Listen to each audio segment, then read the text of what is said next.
É o meu Rio Grande do Sul, céu, sol, sul, terra e cor, onde tudo que se planta cresce e o que mais floresce é o amor.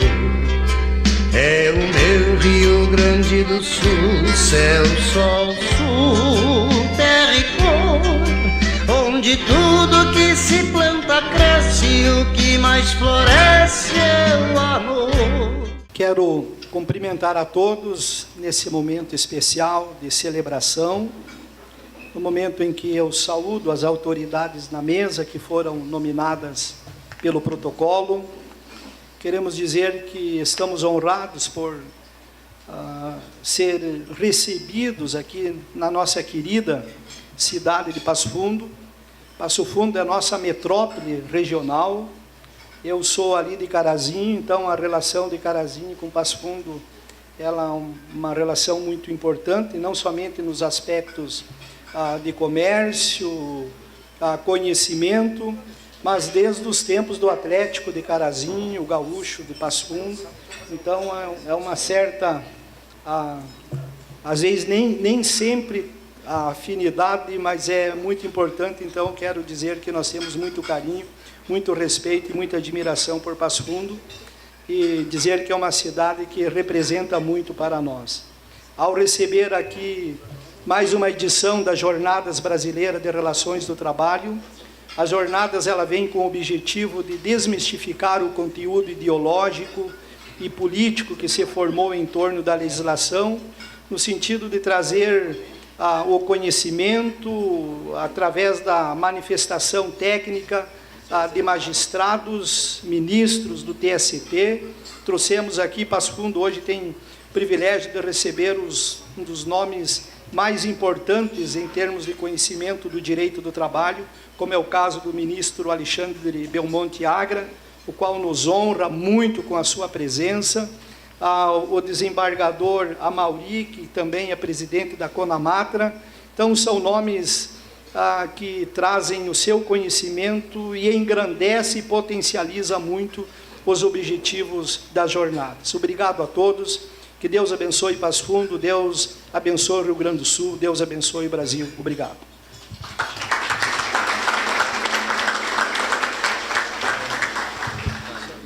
Passamos a palavra para a sua saudação, presidente da CISA de Passo Fundo, Evandro Silva. Ministro do Tribunal Superior Tribunal do Trabalho, Alexandre Belmonte, desembargador do TRT, Amauri Rodrigues Júnior, deputado federal Ronaldo Nogueira, vice-prefeito João Pedro Nunes, nosso presidente da Câmara, Pedrinho, demais autoridades nomeadas pelo protocolo.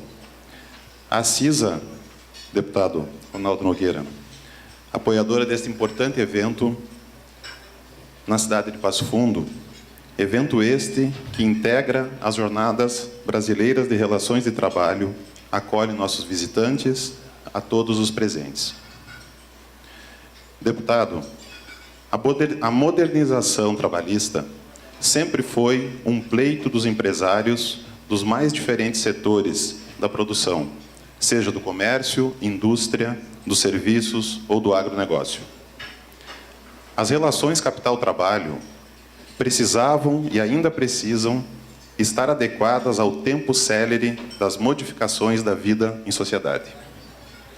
A oportunidade deste evento é singular para que possamos ouvir e minimizar dúvidas que ainda pairam entre nós, como a terceirização, a jornada de trabalho e compensações da jornada, entre outras.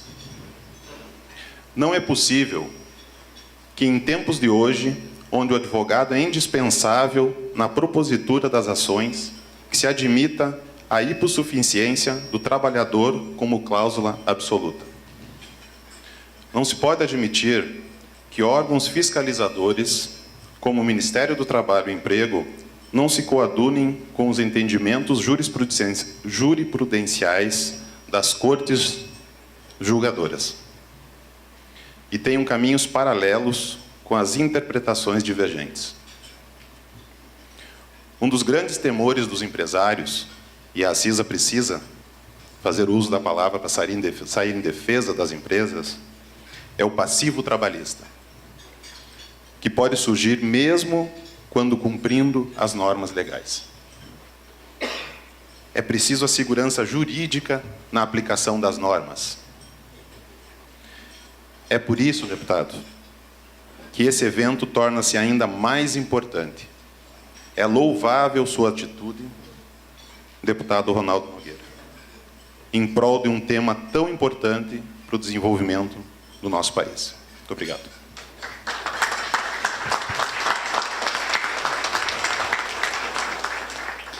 Convidamos a fazer uso da palavra o senhor vice-prefeito de Passo Fundo, João Pedro Nunes.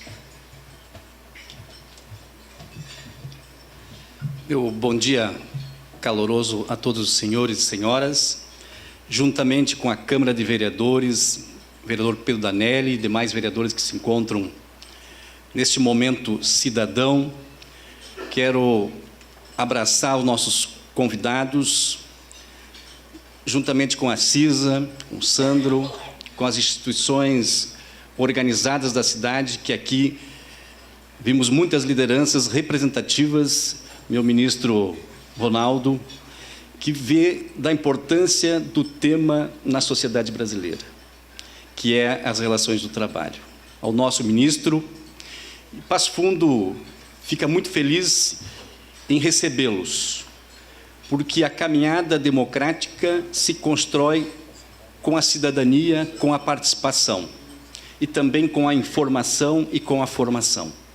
Portanto, Passo Fundo, uma terra onde nós temos a nossa economia diversificada no serviço, na educação, na saúde, no agronegócio. Temos esta pauta importantíssima na discussão. Portanto, como região, temos aqui o nosso presidente da AMPLA, Associação dos Prefeitos, o prefeito Maico, de Vila Maria. Muito obrigado pela sua presença. Abraçamos, meu deputado, nosso querido ex-ministro. Sabemos e somos testemunha do seu trabalho na qualificação e na aplicação da norma jurídica. Mas temos que estar hermanado com o executivo, com o legislativo e com o judiciário, mas principalmente com a sociedade civil organizada, é o que o tema aqui hoje nos traz. Portanto, esta participação efetiva da sociedade na discussão e na formação, nós sim fortalecemos a democracia. É desta forma que nós vamos transformando e inovando. Obrigado pela presença de vocês, obrigado pela essa iniciativa de trazer essa discussão para que nós possamos estar juntos com trabalhadores e empresários, a sociedade civil organizada, para que nós possamos cada vez mais desenvolver uma sociedade mais justa e mais fraterna. Bem-vindos, muito obrigado pela presença.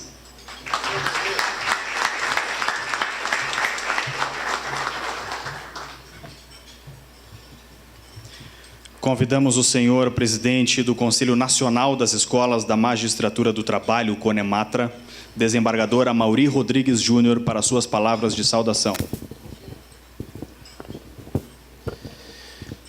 Quero cumprimentar aos integrantes da mesa, eu faço na pessoa do deputado Ronaldo Nogueira. Cumprimento a todos os presentes, faço questão de destacar aqui mais uma vez a presença ilustre do nosso ministro Alexandre Agra, uma das maiores autoridades em direito do trabalho aqui no Brasil, então a sua presença é muito importante. Eu escutei ali da tribuna, o juiz diretor do foro está aqui também, eu fico muito feliz, eu não conheço, queria conhecer depois, cumprimentar. Para mim é muito gratificante estar aqui e participar dessas jornadas onde nós possamos discutir a nova legislação trabalhista.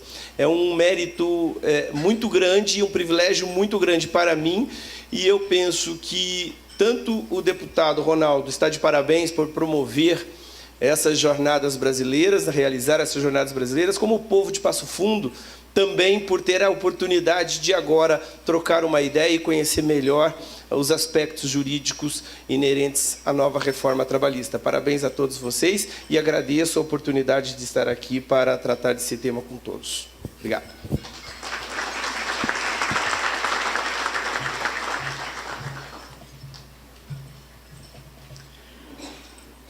Convidamos o senhor presidente da Câmara de Vereadores de Passo Fundo, vereador Pedro Danelli, para suas palavras de saudação.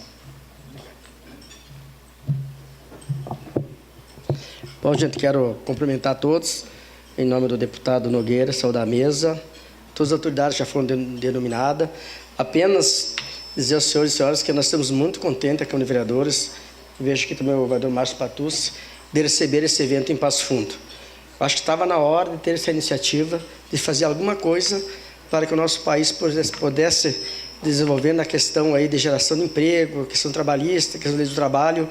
Então, desejar a vocês uma boa estadia aqui em Passo Fundo, e o que importa para nós nesse momento é ouvir os palestrantes.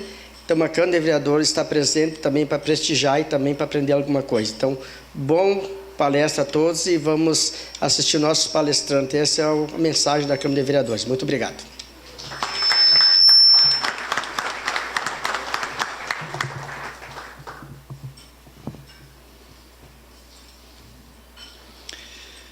Agradecendo a presença das senhoras e senhores, damos por encerrada a cerimônia de abertura. Convidamos então as autoridades que compõem a mesa para ocuparem os lugares reservados e darmos sequência à programação.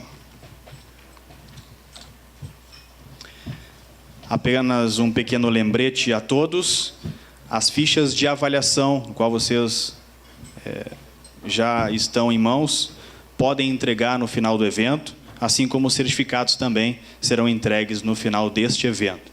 Então, pedimos a gentileza que possam colocar aí a avaliação, né, deste evento, para que a organização possa cada vez mais buscar a excelência.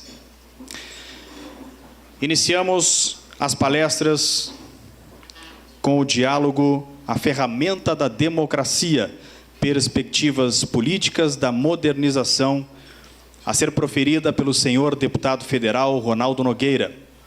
Ronaldo Nogueira é administrador de empresas, pós-graduado em gestão pública pela Universidade Federal do Rio Grande do Sul. Durante sua gestão como ministro do Trabalho, idealizou e implementou a modernização da legislação trabalhista. Com a palavra, o senhor deputado federal Ronaldo Nogueira.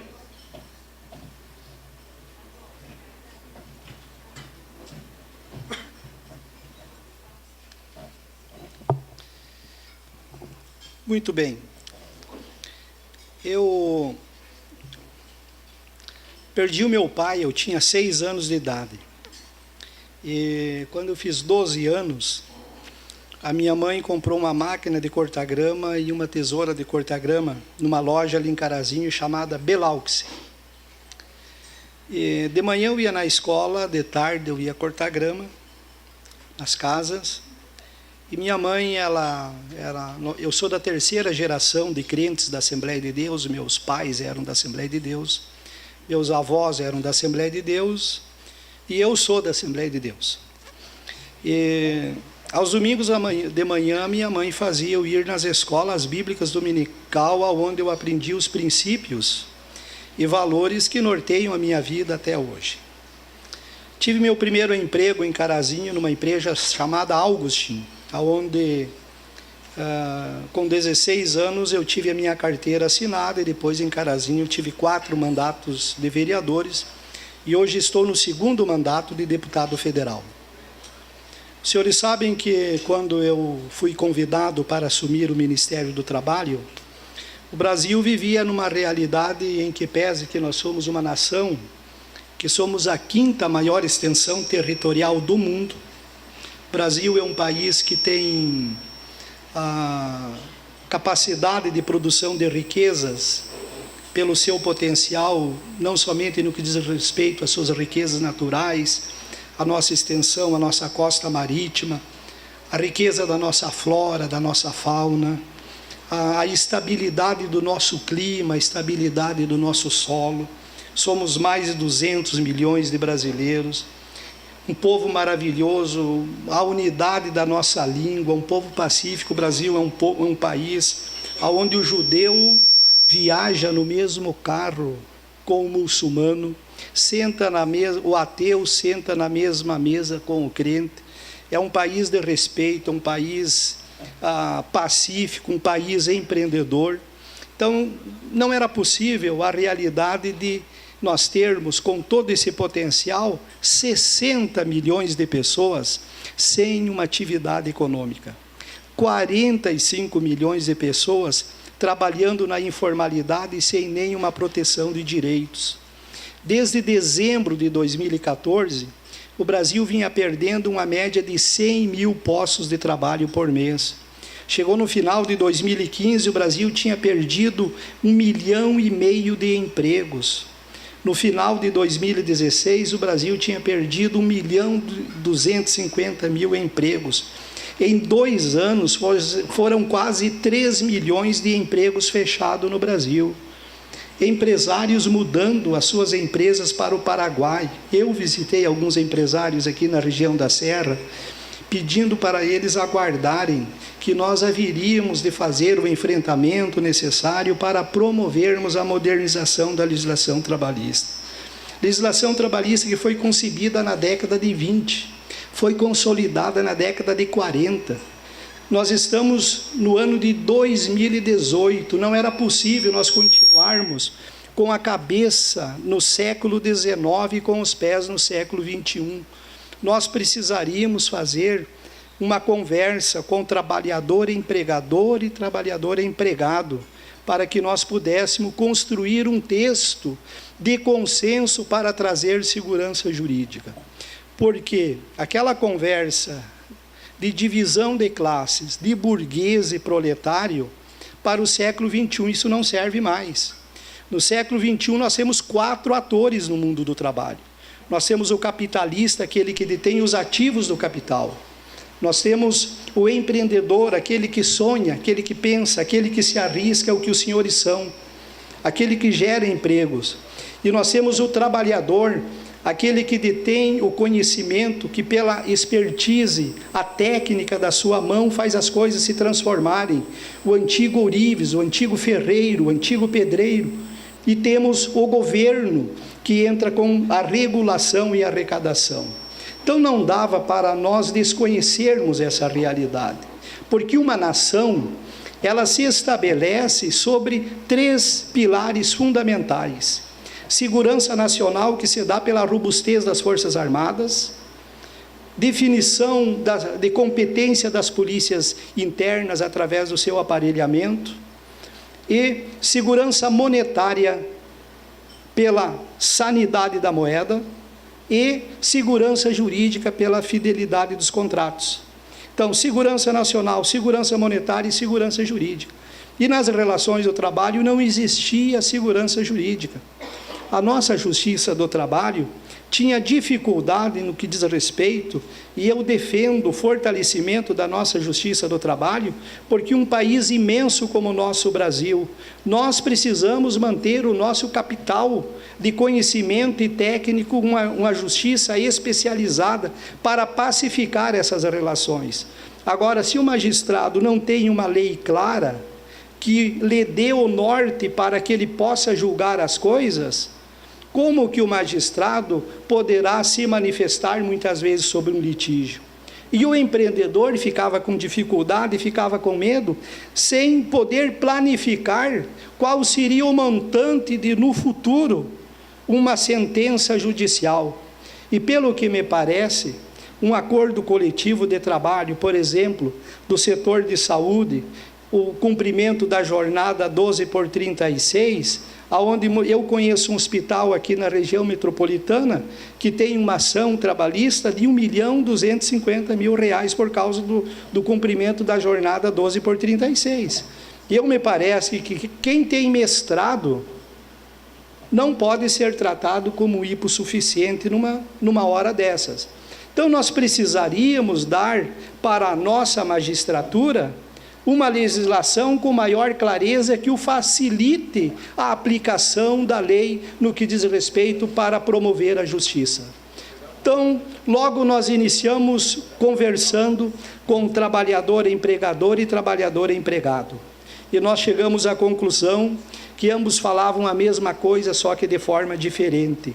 Eu visitei no Brasil sindicatos de trabalhadores, confederações de trabalhadores, visitei centrais sindicais, eu conversei com todas as centrais sindicais, visitei todas as centrais sindicais, conversei com os presidentes de todas as centrais sindicais, eu conversei com o presidente de todas as confederações de empregadores, e teve um momento que eu citei para eles uma parábola. Eu disse, olha, existia uma cordilheira, e nessa cordilheira tinha uma tribo que morava no lado leste da cordilheira, e outra tribo morava no lado oeste da cordilheira. Porém, havia uma contenda entre eles sobre o sol, sobre o horário do nascer do sol e o horário do pôr do sol. E muitas vezes eles se agrediam por causa dessa visão diferente que ambos tinham sobre o sol. Passaram-se os tempos e os anciãos daquelas tribos resolveram subir no cume da cordilheira, e eles notaram que eles tinham uma contenda sobre o mesmo sol. Era o mesmo sol. Eles falavam a mesma coisa, porém de forma diferente. Então era necessário nós oportunizar ao trabalhador empregador e ao trabalhador empregado que sentasse na mesma mesa e nós pudéssemos construir um consenso. Pudéssemos construir um consenso para apresentar para o Brasil uma legislação atualizada. E os senhores vejam, no dia 22 de dezembro de 2016, lá no Palácio do Planalto, estavam lá representados das centrais sindicais reconhecidas pelo Ministério do Trabalho, 6 e outras 2 que ainda não têm o seu reconhecimento. Utilizaram da palavra os presidentes de 4 centrais sindicais, o presidente da UGT, o presidente da CSB, o presidente da Nova Central e o presidente da Força Sindical. A CUT, a CTB e a CGT estavam representadas lá no plenário, celebrando aquele momento de pacificação. Naquele dia usou da palavra o presidente da CNI, o presidente da CNA, o presidente da CNC, o presidente da CNT. Era um grande dia de concertação do país, quando apresentávamos para o Congresso Nacional uma proposta, aonde através de um artigo, artigo 611 e 3 incisos, nós estaríamos dando força de lei para os acordos coletivos de trabalho. Nós estávamos regulando os acordos coletivos de trabalho. E os senhores vejam, o Brasil, que vinha perdendo emprego desde dezembro de 2014, eu recebi a visita do presidente da General Motors para a América Latina, em outubro de 2016, e ele disse sobre a intenção de investimentos para a América Latina, mas para o Brasil era impossível aquilo se realizar, porque de cada 100 ação trabalhista no mundo que a companhia tinha, 95 era no Brasil. Então não havia como haver um estímulo de investimentos para um país com tal insegurança jurídica num setor tão importante que é as relações de trabalho. Nós nos comprometemos a avançar. Os senhores vejam que houve um manifesto dos trabalhadores em Brasília, mais de 50 mil trabalhadores, de uma forma legítima, democrática, clamando: não mexam nos nossos direitos, mantenham os nossos direitos. Em nenhum daqueles movimentos se ouviu uma faixa contra o ministro do Trabalho. O Ministério do Trabalho não foi invadido e não foi depredado, porque o movimento sindical brasileiro e as centrais sindicais sabiam que o ministro do Trabalho era o homem do diálogo que ouvia o pleito deles e que procurou estipular na lei aquele compromisso de preservar os direitos dos trabalhadores, proteção de direitos, segurança jurídica e geração de empregos. Eu lembro que num evento que eu tive lá no Rio de Janeiro, numa plenária, onde tinha muitos trabalhadores no Tribunal Regional do Trabalho do Rio de Janeiro, e quando eu fui falar, no final tinha umas pessoas com algumas faixas protestando contra o governo, contra o ministro, e aqueles senhores, muitos deles eu cumprimentei no início, mas a palma da mão deles era bem lisinha. Do número de empregos que tem no Brasil, 85% dos 38 milhões e 600 mil empregos que tem no Brasil, 85% é micro e pequena empresa. É o microempresário que gera emprego, 5, 6 empregos. E o que me dói é que o faturamento bruto de uma microempresa muitas vezes é menor do que o salário daquele que o chama de burguês e que não gera nenhum emprego. Então não há como nós estabelecermos um futuro pensando na próxima geração com um pensamento retrógrado lá no século XIX. Nós precisamos ter a coragem de nos atualizar e ter a disposição até a segunda milha para o diálogo. Naquele evento no Rio de Janeiro, eu lembro muito bem quando levantou-se um moço entre aquela plateia e veio gritando na minha direção. Algumas pessoas que organizaram o evento tentaram impedi-lo. Eu digo, não, deixa que ele venha aqui. Quando ele chegou, eu disse, tu vai falar no microfone tudo aquilo que você está sentindo. Ele olhou para mim e disse assim, por que vocês não fazem alguma coisa? Vocês estão lá e vocês não estão fazendo nada. Por que vocês não fazem alguma coisa? Eu estou há mais de 6 meses desempregado. Eu coloquei meu currículo em todas as lojas, em todos os lugares, em todas as empresas, lá na cidade, aqui no Rio de Janeiro. E eu estou desesperado, eu tenho luz para pagar, eu tenho água para pagar, eu tenho aluguel para pagar, eu tenho meus compromissos, eu tenho meus filhos para sustentar, e vocês não fazem nada. Aqueles senhores que estavam lá atrás, eles baixaram o protesto, sentaram, e eu disse para aquele moço, o que você está sentindo, eu já passei por isso. Tem 2 endereços fundamentais para a dignidade humana, um endereço para morar e um endereço para trabalhar. Eu já tive falta dos 2, eu sei o que é isso. E eu disse, é por você, e por esses outros 14 milhões que estão desesperados, buscando um lugar para trabalhar, por esses 45 milhões que estão na informalidade sem nenhuma proteção de direitos, por esses 60 milhões que não têm uma atividade econômica, é que nós precisamos nos unir. Precisa sentar na mesma mesa o comunista, o socialista, o marxista, o trabalhista, o social-democrata e o liberal. Tem que haver um consenso entre as partes, para nós construirmos um futuro para o Brasil. E as pessoas de bem, que querem o bem do Brasil, são como os senhores, Nós saímos dali mais motivados ainda a dar sequência à modernização da legislação trabalhista. No dia 11 de novembro de 2017, a lei entrou em vigor.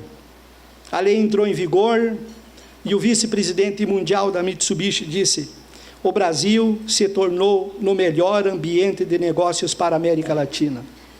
Aqueles investimentos que estavam acontecendo no México voltaram para o Brasil. O presidente para a América Latina da General Motors disse, o Brasil se tornou no melhor ambiente para investimentos. E foi um setor que estava trabalhando com jornada reduzida, demitindo. Desde agosto de 2017, voltaram a operar em 3 turnos e anunciaram investimentos de 20 bilhões de reais para 2018 e 2019. Podem acreditarem que o Brasil do futuro será o Brasil do emprego. Perder emprego é para o Brasil do passado. O Brasil do futuro é o Brasil do emprego. E esse futuro, ele já chegou. Vamos nos unir a favor do Brasil. Vamos nos respeitar as nossas diferenças de pensamento, as nossas diferenças religiosas. Eu sempre falo assim, que o ser humano ele usa as ferramentas que tem motivado em princípios. Princípios religiosos, princípios ideológicos e princípios econômicos. As barbáries que aconteciam na humanidade, lá estava a religião, lá estava a ideologia e lá estava o dinheiro. Então, que nós possamos utilizar os nossos princípios para o bem, para construir e para desenvolver a nossa nação, pensando no Brasil do futuro e não no Brasil do passado. Que Deus abençoe o Brasil. Foi um privilégio estar com vocês. Muito obrigado a todos. Obrigado.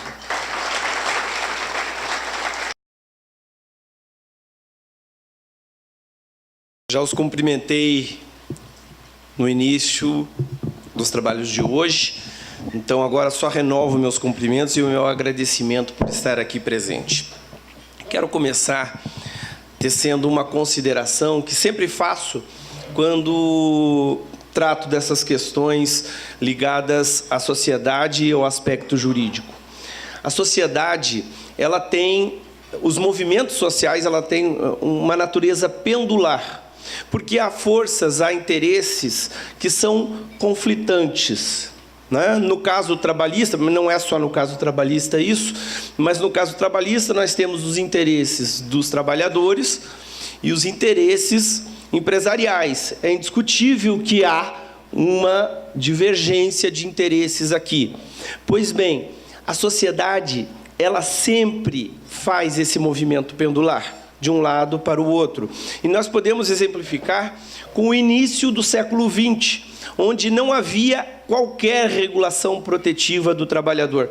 Não havia nenhuma lei, legislação protegendo o trabalhador, e aquele que, por exemplo, se acidentasse, ele iria mendigar, porque ele não teria nenhum amparo, não teria nenhum benefício ou proteção normativa.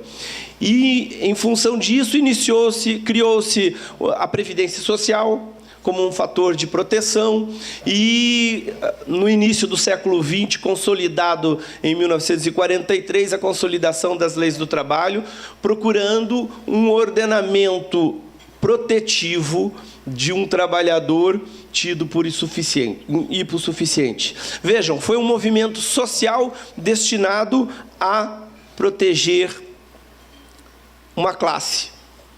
Pois bem, o tempo passa, vem a Constituição de 1988, os direitos trabalhistas são ampliados e constitucionalizados,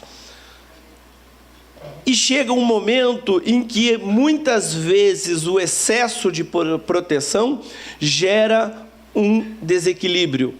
Se a sociedade começa a sentir esse desequilíbrio, há uma reação natural. E essa reação natural é no sentido de desregulamentar um pouco, ou retirar um pouco dessa proteção. Eu tenho que a lei da reforma trabalhista, ela atuou nesse sentido, ela atuou nesse movimento pendular da sociedade, sempre buscando o equilíbrio, porque esse é o ideal. É no equilíbrio que trabalhador ganha, empresário ganha e o governo ganha. Porque se um estiver mal, o outro está mal também. Nós acabamos de escutar aqui o deputado Ronaldo falando do desemprego, e é uma verdade, porque quando o empresário fica mal, falta um emprego. E se o empregado estiver mal, a qualidade dos serviços também cai e o empresário perde. E se não tiver emprego, o governo perde também, porque deixa de arrecadar. Então, há interesse de todos para que a sociedade funcione com base nos princípios de equilíbrio, ou seja, concedendo proteção ao trabalhador, mas não exagerando nessas medidas protetivas. Muito bem. A Lei 13.467 de 2017, ela contém imperfeições? Não há dúvida. Não há dúvida. O próprio deputado Ronaldo, eu estive conversando com ele antes do evento, ele mesmo me disse que ele trabalhou na medida provisória 808, que procurava aperfeiçoar a legislação aprovada pelo Congresso Nacional. Infelizmente, essa medida provisória caducou e é preciso ainda aperfeiçoar muitos institutos que estão na lei aprovada e que entrou em vigor em 11 de novembro, mas ela traz também coisas boas. Eu faço questão de ressaltar aqui pelo menos 2 aspectos positivos dessa nova legislação. A primeira é a regulamentação de circunstâncias fáticas existentes e que até hoje não eram regulamentadas. Vejam, nisso eu tenho certeza que nós podemos falar em modernização, porque não é possível que nós tenhamos uma situação de fato na sociedade e não haja regulamentação legislativa.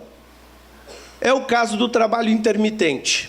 é o caso do trabalho intermitente, em que muitas vezes a situação fática exige que o empresário contrate alguém por um dia, por 2 dias, eventualmente passe 1 mês ou 2 sem contratar, e depois retorne à contratação, e o trabalhador também, por interesses ou por impossibilidade de arrumar um emprego fixo, tem interesse em prestar serviços dessa forma, né? É o caso, por exemplo, do buffet, que tem, e eu peguei muitos casos desse tipo, que o pessoal que atende vocês, o garçom, muitas vezes eu faço um evento hoje e eu tenho um outro daqui a 1 mês. Eu não tenho condições de manter um vínculo de emprego de alguém para trabalhar 1 vez por mês ou, às vezes, 1 vez a cada 2 meses.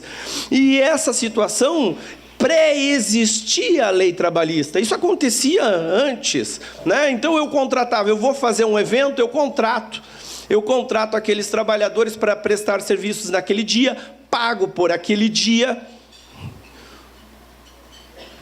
e o serviço acaba, ele recebe e vai embora, e quem sabe na outra que eu promover, se ele fizer um bom trabalho, eu vou chamar ele, se ele estiver disponível, ele vai atender, mas às vezes ele já está prestando serviço por um outro, porque não existe um só empresário fazendo esse tipo de evento. Então isso já existia. Qual era a diferença? É que ele não estava regularizado, ele não estava normatizado. E agora eu vou dizer para vocês que a questão de se a lei disciplinou de uma forma boa ou ruim é outros 500. Se ela foi ruim, ela vai ser aperfeiçoada naquilo que ela teve de dificuldades. Agora, o que é importante? Regulamentou. Nós temos aqui segurança jurídica, nós temos uma regulamentação, e a sociedade vai dizer mais tarde o que precisa aperfeiçoar nessa legislação posta. Isso facilita para o empresário, que acaba tendo segurança, não corre o risco de mais tarde entrarem com uma ação trabalhista e reconhecer um vínculo de emprego cheio de ônus e muitas vezes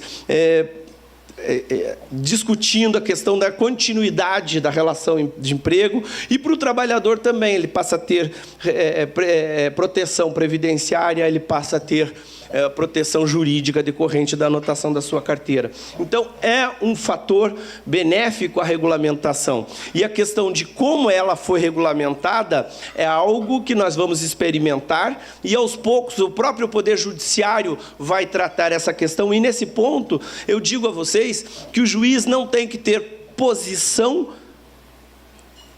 ideológica.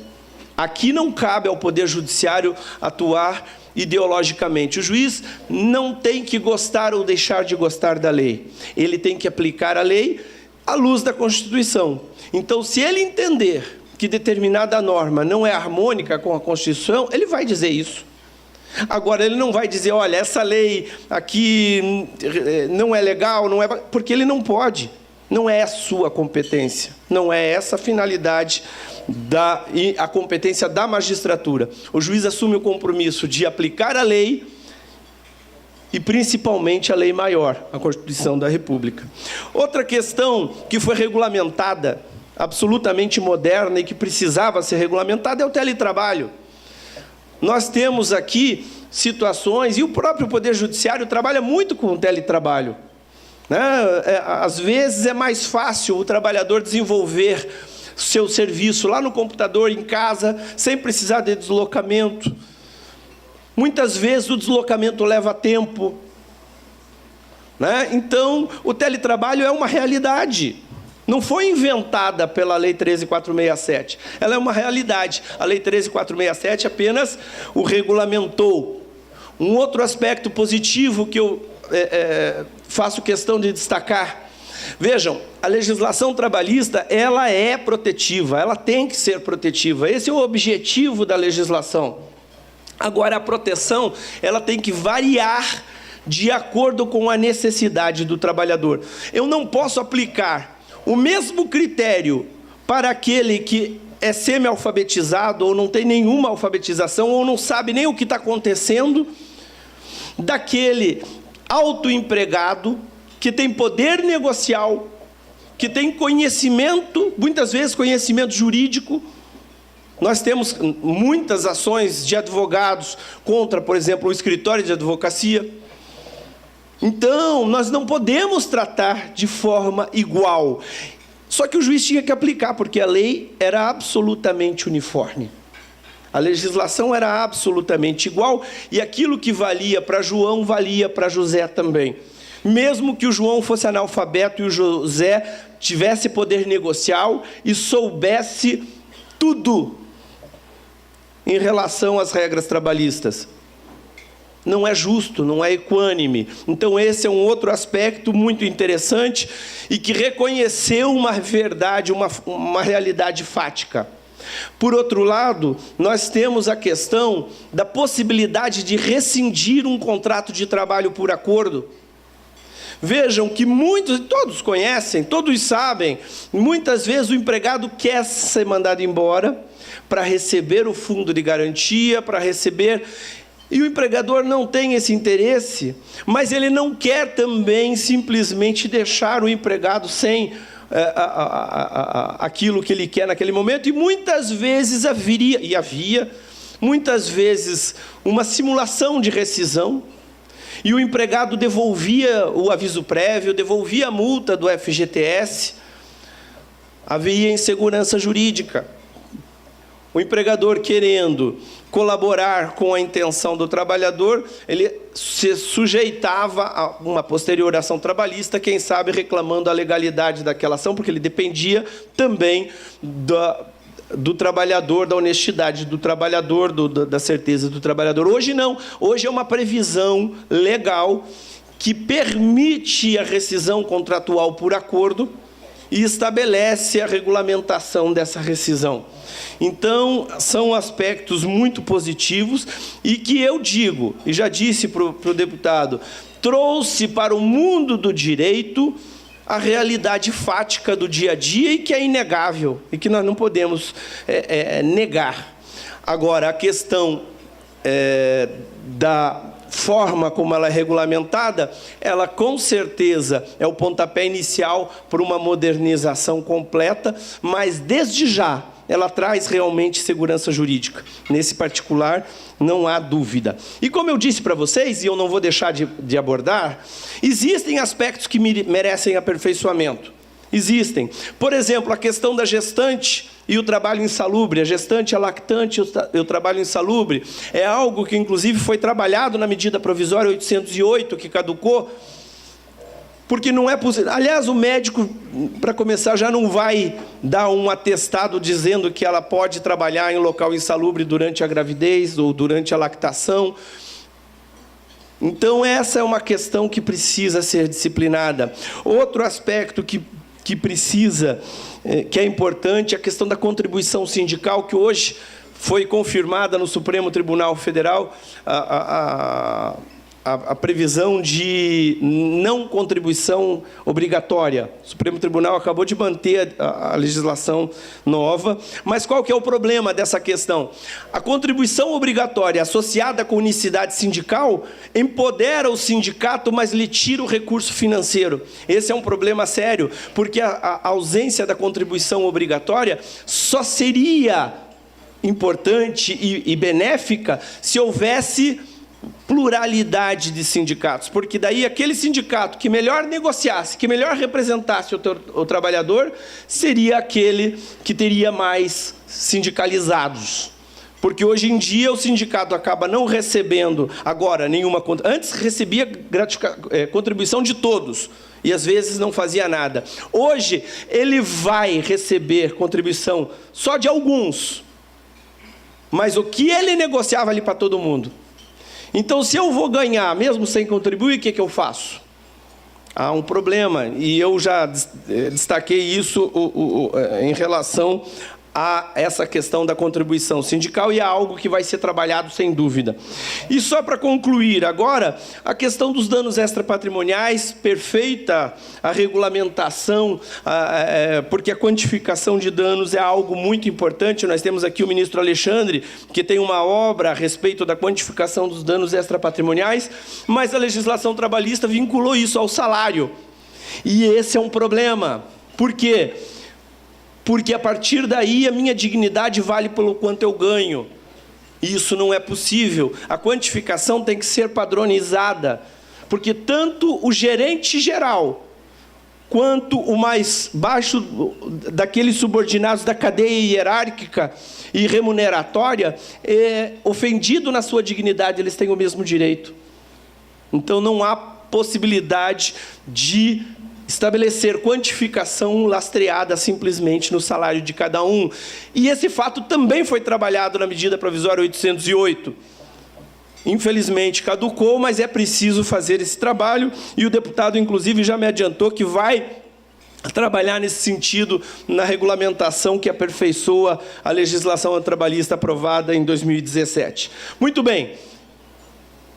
Apenas para concluir, saudando a todos vocês e dizendo que a legislação trabalhista ela foi modernizada, trouxe mais segurança jurídica, mas é um pontapé inicial para que essa regulamentação seja feita de forma a proporcionar equilíbrio na relação jurídica, o que só beneficia empregado, empregador e Estado. Muito obrigado.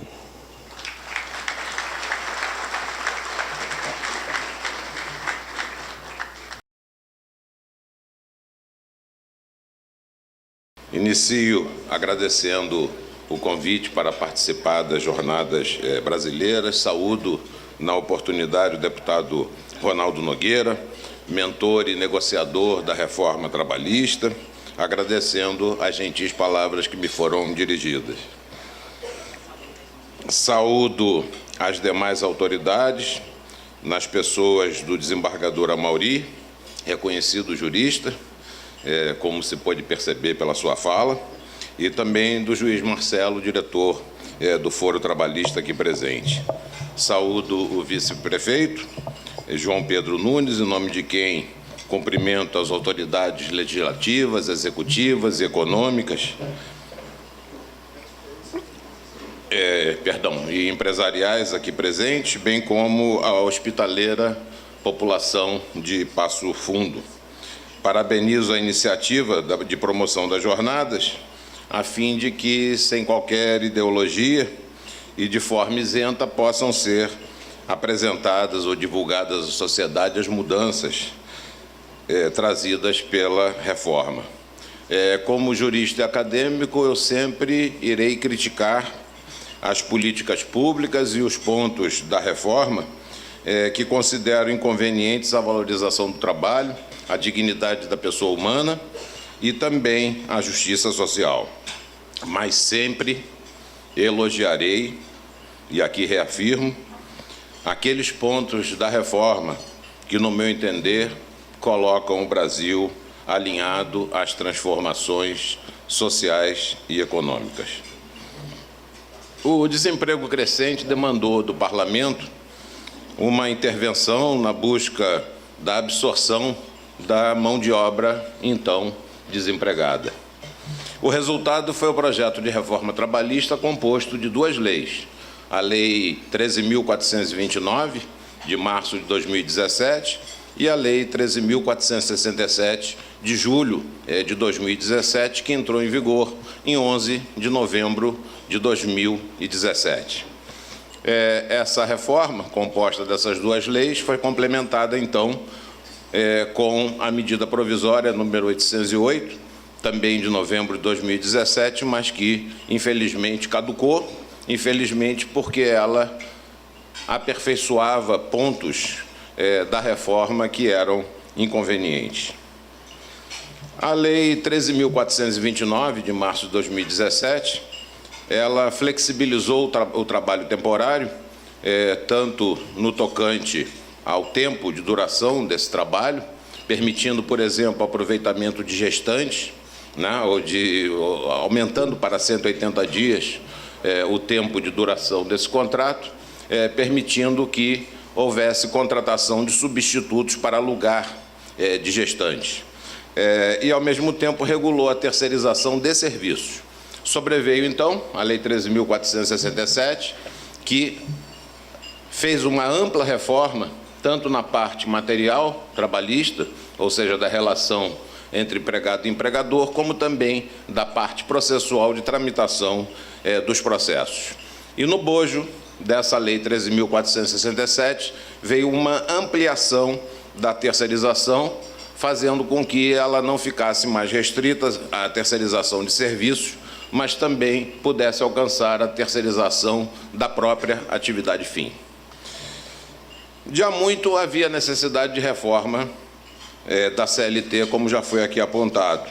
A CLT era reconhecidamente burocrática, intervencionista, omissa em vários aspectos, por exemplo, na questão dos danos extrapatrimoniais, dos danos morais, e também era uma legislação, também um problema que vai desembocar certamente no ponto central da minha fala hoje, que era o risco de anulação de cláusulas de acordos e convenções coletivas por falta da definição de quais direitos estariam aptos à negociação entre trabalhadores e empregadores. Isso trazia instabilidade para as empresas, até mesmo falta de confiança nos sindicatos que negociavam com os empregadores as cláusulas de normas coletivas que celebravam, e depois esses mesmos sindicatos iam ao juízo pedir a anulação das cláusulas do acordo, ou anulação total, ou anulação parcial. Enfim, com essa reforma, excluídas certamente no futuro os exageros, como já foi apontado pelo desembargador Amaury, uma vez que venha a ser criado um ambiente de crescimento econômico, essas alterações certamente contribuirão para gerar segurança para os investimentos que reverterão em geração de empregos. E, por outro lado, segurança também de que esses acordos e essas convenções coletivas serão cumpridas, fazendo com que não se tenha, da noite para o dia, passivos trabalhistas. Eu vou me ater, então, ao ponto que me parece o mais significativo da reforma, que é a possibilidade de negociação destinado ao ajuste das condições de trabalho nas empresas e também nas categorias. A Constituição Federal ela consagra a negociação coletiva como sendo a forma apropriada de solução de conflitos de trabalho, sobrepondo-se essa solução negociada à solução jurisdicional, ou seja, as decisões judiciais. E essa intervenção obrigatória que existia, se por acaso os sindicatos não fizessem esses ajustes, esses acordos, fazia com que fosse possível ingressar com dissídios coletivos perante os tribunais trabalhistas, mas, felizmente, isso se tornou facultativo a partir da emenda constitucional número 45 de 2004. Entre os instrumentos de concretização, então, da negociação coletiva, que é obrigatória no Brasil, estão o acordo coletivo de trabalho e as convenções coletivas de trabalho. Os acordos coletivos de trabalho, eles são interimpresariais, ou seja, ajustados entre os trabalhadores e a empresa respectiva. E as convenções coletivas de trabalho, elas são intersindicais, são ajustadas entre a categoria profissional de um determinado setor e a categoria econômica correspondente de outro setor. Os acordos e convenções coletivas são, então, a partir do momento em que, em muitas oportunidades, eles podem se sobrepor à lei, instrumentos de flexibilização das condições de trabalho. Em todos os casos de flexibilização, a norma legal permanece vigente, ou seja, a CLT continua vigente, como norma reguladora de caráter geral para empregados e empregadores. No entanto, para as partes envolvidas, aquelas que ajustam mediante acordos e convenções coletivas determinadas cláusulas, aquelas normas legais ficam paralisadas e se sobrepõem, então, para aquela relação, para aquele ajuste, as normas que forem ajustadas entre empregados e empregadores por meio de acordos e convenções coletivas. Então, os acordos e convenções coletivas servem exatamente para isso, para, atendendo às peculiaridades do trabalho na empresa, atendendo às peculiaridades do trabalho no setor, que as partes ajustem as cláusulas que melhor possam dar a dinâmica do desenvolvimento das relações trabalhistas naquela empresa ou então naquele setor. As normas flexibilizadoras, ou seja, os motivos que ensejam os acordos e convenções coletivas, podem ter por fim 3 coisas. Primeiro, atender a problemas conjunturais econômicos. Segundo, atender a dificuldades financeiras de uma determinada empresa ou de um determinado setor produtivo. E terceiro, atender a peculiaridades do trabalho, condições de trabalho na empresa ou condições de trabalho em relação à categoria como um todo. Quanto às questões conjunturais econômicas, as crises de caráter geral, ou então as dificuldades financeiras de empresas, e aí nós estamos falando de alguma coisa em caráter particular, a lei e a jurisprudência caminhavam juntos. Eram firmes, no sentido de admitir ajustes transitórios por meio de acordos e convenções coletivas, visando principalmente a manutenção dos empregos. E nós tínhamos, inclusive, e temos exemplos estabelecidos pela própria lei. A Lei 11.101 de 2005, por exemplo, a Lei de Quebra, de Recuperação Judicial de Empresas e de Falências, admite a redução salarial com redução proporcional da jornada de trabalho, a fim de que a empresa possa, nesse caso, com essa redução, atravessar uma determinada crise e se recuperar. Isso é feito através de ajuste com os sindicatos. A Lei 4.923, de 1965, também permite que, diante de uma conjuntura econômica comprovada, desfavorável, e mediante negociação coletiva sindical, a redução dos salários com redução proporcional da jornada. Havia, diante disso, julgados que, independente desses fatores, frente a uma conjuntura econômica adversa ou uma má situação financeira da empresa ou do setor, admitiam, jurisprudência fazendo isso, admitiam a inaplicabilidade ou admitiam uma redução salarial mediante uma contrapartida vantajosa de garantia de emprego. Ou seja, em vez de ir para o olho da rua, a empresa despedir uma quantidade grande de trabalhadores, permitia que, nesse caso, durante o prazo de vigência do acordo da convenção coletiva, que houvesse estabilidade nos empregos. Era preferível para o trabalhador, num caso como esse, fazer esse tipo de negociação, e essa negociação era considerada válida pela jurisprudência. Mas havia o terceiro problema, ou seja, o ajuste nas empresas em relação às peculiaridades do trabalho na empresa ou peculiaridades do trabalho no setor. Então, quando se tratava de conjuntura econômica, havia solução. Quando se tratava de dificuldade empresarial, havia solução. Mas quando se tratava de peculiaridades do trabalho nas empresas, se pode fazer, por exemplo, um acordo no sentido de implantar na empresa uma jornada de 12 por 36, 12 horas de trabalho por 36 de descanso, ou outra situação qualquer, de estabelecer que o prêmio teria caráter meramente indenizatório, a coisa pegava. E pegava porque a lei era omissa.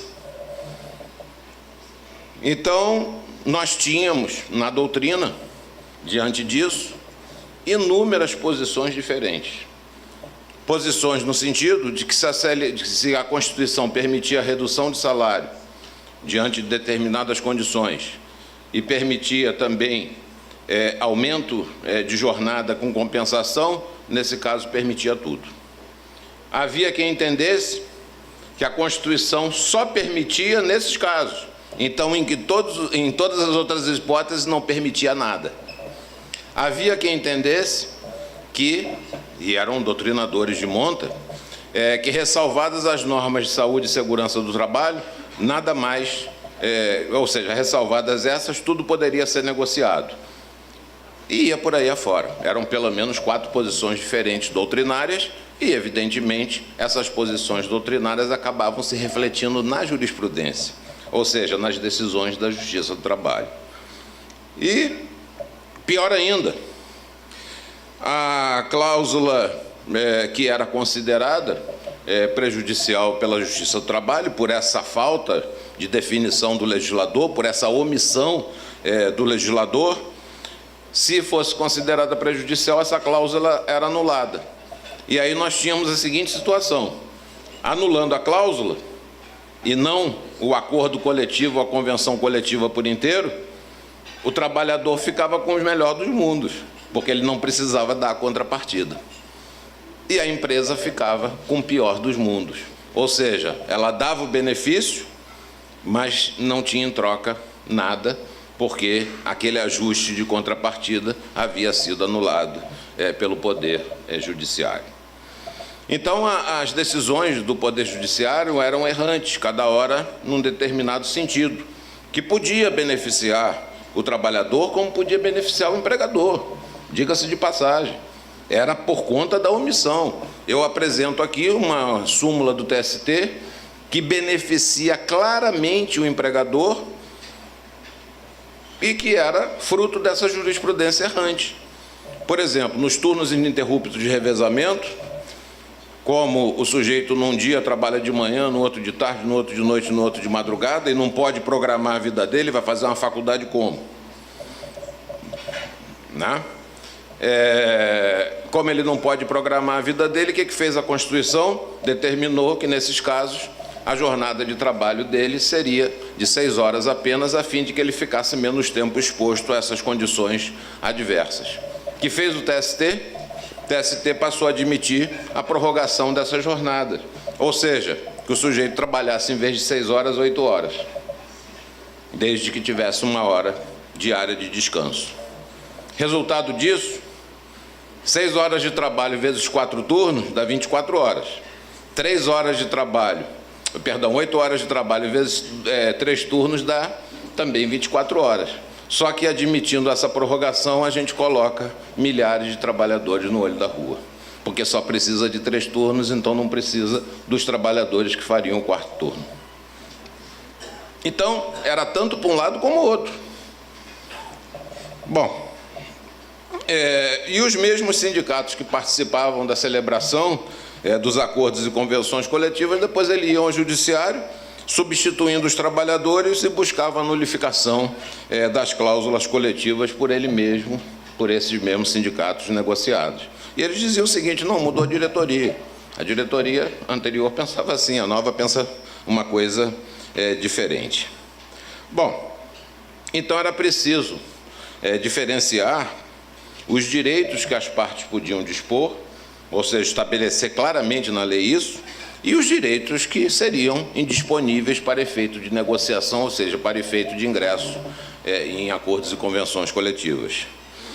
São disponíveis os direitos que o titular ele pode criar, pode modificar ou pode extinguir pelo simples exercício da sua autonomia da vontade. Por exemplo, os empregados podem ajustar com os empregadores horas suplementares, como podem ajustar também com os empregadores compensação de horas suplementares. Isso daí está dentro da autonomia privada, individual, e a CLT sempre permitiu que isso ocorresse. De outra banda, no entanto, são indisponíveis aqueles direitos em que a lei não admite o exercício puro da autonomia privada para alteração ou extinção desse direito. É o caso da pessoa, por exemplo, que não pode vender um órgão do seu corpo. A legislação não permite. Esse direito é um direito indisponível, porque afeta a saúde da pessoa. E também vai mercantilizar aquilo que não pode ser mercantilizado. É também o caso do trabalhador que não pode vender a totalidade das férias. As férias são necessárias ao descanso, são necessárias à recomposição da força de trabalho. E as férias, elas têm essa necessidade, são necessárias, inclusive para evitar que a sociedade pague depois pelo adoecimento desse trabalhador, porque ele adoecendo, nesse caso ele vai ter benefício previdenciário. Esse benefício previdenciário vai entrar no custeio aí da Previdência Social. Então é preciso que se tenha um descanso. É em nome da sociedade, não em nome do trabalhador, que esse descanso é necessário.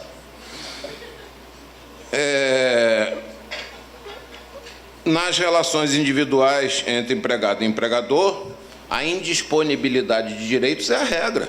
Nós vamos encontrar na CLT as hipóteses em que pode haver negociação individual, não estou falando coletivo, individual. Quando não tiver o texto expresso da lei, nesse sentido, é porque não pode. No entanto, sob o prisma dos interesses coletivos, a coisa muda completamente de figura. Nós não temos mais o trabalhador subordinado ao empregador. Não temos mais aquela possibilidade do empregador, talvez, coagir o empregado a aceitar determinadas cláusulas. No plano coletivo, nós temos os trabalhadores reunidos e com a possibilidade, inclusive, de fazer greve para poder fazer frente ao sindicato dos empregadores. É justo que tenha a diferenciação, porque realmente a família do engenheiro vai ser privada de um determinado valor maior porque ganhava mais. A família do pedreiro vai ser privada de um valor menor porque ele ganhava menos. Mas em termos de danos morais, como é que eu vou explicar para a família do pedreiro que o valor recebido pela família do engenheiro é maior? Então, são distorções que realmente precisam corrigidas. Mas nem tudo na vida é perfeito. E nós estamos aqui para poder consertar as imperfeições. A reforma trabalhista buscou consertar as imperfeições da CLT. E agora nós precisamos, avançando, consertar as imperfeições da reforma. Muito obrigado.